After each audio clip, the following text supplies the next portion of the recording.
Thank you, Speaker. Thank you for the opportunity given to speak on the bill titled Office of the Missing Persons, Establishment, Administration and Discharge of Functions. This is an important step that the government has taken. Please allow Honorable Sumanthiran to speak, please. And we Go ahead with Honorable Sumanthiran. congratulate the government for taking this first baby step in the process of reconciliation in the country. The honorable MPs of this August Assembly will agree that whatever steps that are taken for reconciliation must be founded upon the truth. There cannot be reconciliation without ascertainment of the truth. And in this process,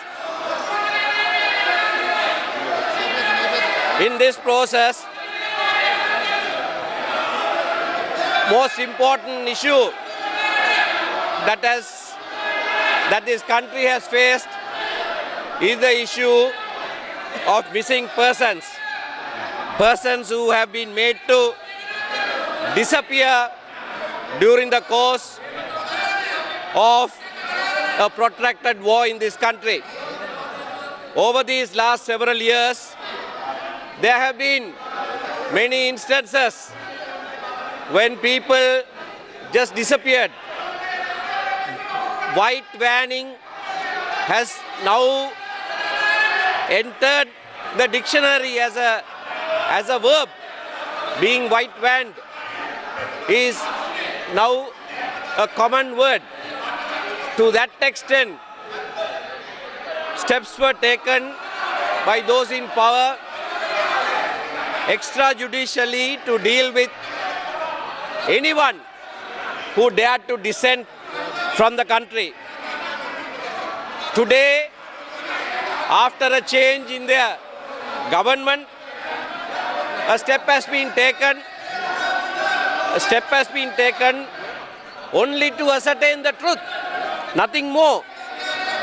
Truth with respect to missing persons. It's a terrible bane in this country that persons go missing. This has happened over a long period of time. And when it happened in the late 80s, it was the Honorable Foreign Minister who moved the bill today, the Honorable Vasudeva Nanekara and the Honorable Mahinda Rajapaksa, who actually fought on behalf of those persons who were disappeared and the families. They took some bold steps during a time when the government of the day was employing extrajudicial methods to deal with dissent in the country.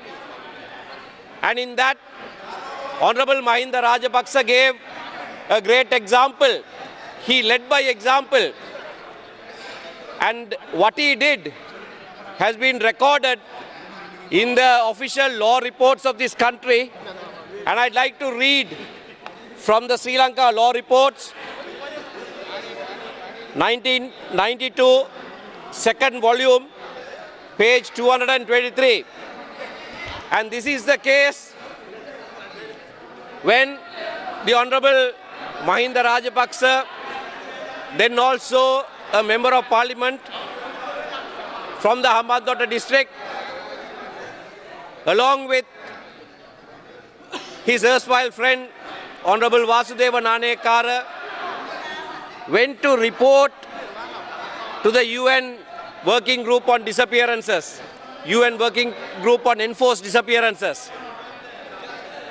And this is what the law reports say. In September 1990, the petitioner is Honorable Mahinda Rajapaksa. The petitioner went to Katunayaka Airport to board an aircraft bound for Geneva. Yes, with Honorable Vasudevan Nanekar, where the 31st session of the working group on enforced involuntary disappearances was being held from 10th to 14th September.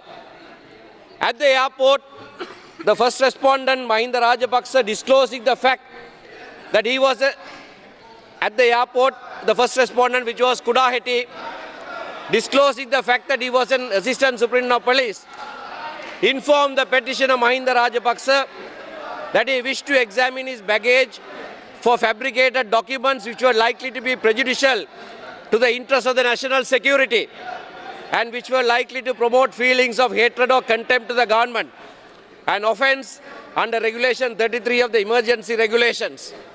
The petitioner Mahinda Rajapaksa refused to permit the search and wanted to contact a lawyer.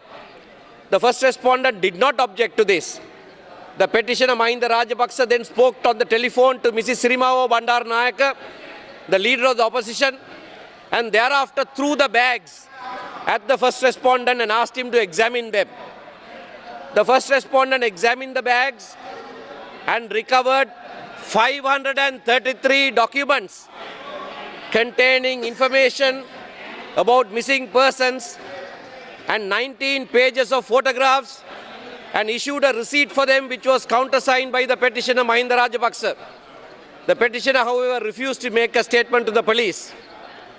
This is what the Honorable Mahinda Rajapaksa did in 1990 when there were large-scale disappearances in the south of the country, in his own constituency, and that conduct of his gave the example, paved the way for persons in this country when they couldn't obtain justice to go to international fora.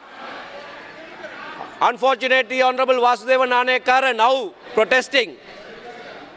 The establishment of this office was also a leader who led from the front, who did many things for the Sinhala youth who disappeared in this country. For a long number of years, he has masqueraded as a leftist. He has masqueraded to the country. He has shown himself, he has tried to show himself as a person who surpasses ethnic boundaries. But today, very unfortunately today, he is demonstrating to the country that he was only concerned about the Sinhala youth, that he is not concerned about the disappearances of large-scale disappearances of Tamil youth. And that is the state an aged Honorable Vasudevan Nanekar has come to. When Mahinda Rajapaksa went to Geneva in September 1990, as I read to you from the law report, he complained to the international community that the government in Sri Lanka was incapable of dealing with the question of enforced and involuntary disappearance. And he showed the way that that is how we must deal with impunity. That is how we must deal with extrajudicial efforts that were taken by the government of that day. And it is in those lines, steps were in fact taken to complain to the UN Human Rights Council, which inquired into this matter, and even the government's own commissions. This is not only the report of the UN Human Rights Council, the Lessons Learned and Reconciliation Commission, appointed by the Honorable Mahinda Rajapaksa, the Paranagama Commission, appointed by the Honorable Mahinda Rajapaksa when he was the executive president of this country, have reported that there are tens of thousands of enforced and involuntary disappearances which have not been inquired into. This is not a matter that somebody else has brought to the light. This is not something that others are accusing him of. It is he who has appointed commissions by warrant under his own hand.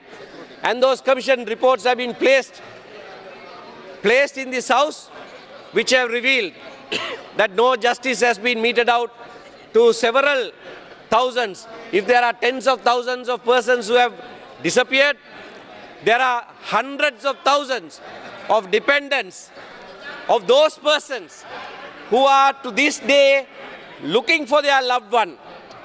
They are still on the streets. Any minister or even an opposition MP passes by them, their only appeal is find the person whom we handed over to the authorities and whom we can't find today. There were others also who have gone without trace, and it is creditable that the government led by His Excellency Maithripala Sirisena, who is the leader of the Sri Lanka Freedom Party, and the United National Party led by the Prime Minister, a government that is composed of two major parties of this country, has taken this responsible step and said that if we are to achieve reconciliation, if we are to achieve meaningful reconciliation, that the truth must be ascertained. And again, it is unfortunate that I make this speech, that it is the Honorable Vasudeva Nanayakara who leads this chant, unashamedly holding himself out to be a human rights activist. For him, human rights, obviously for the Honorable Vasudeva Nanayakara today, human rights means only human rights of Sinhala youth. That is the depths to which he has fallen. He participated in the committee stage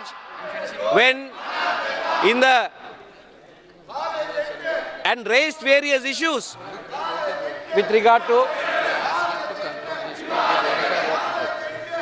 Therefore, I urge the government to, without any further delay, enact this bill into law. This has been seriously debated and agreed to at the committee, including Vasudeva Nanayakara, who participated, and I urge the government to pass the bill into law. Thank you.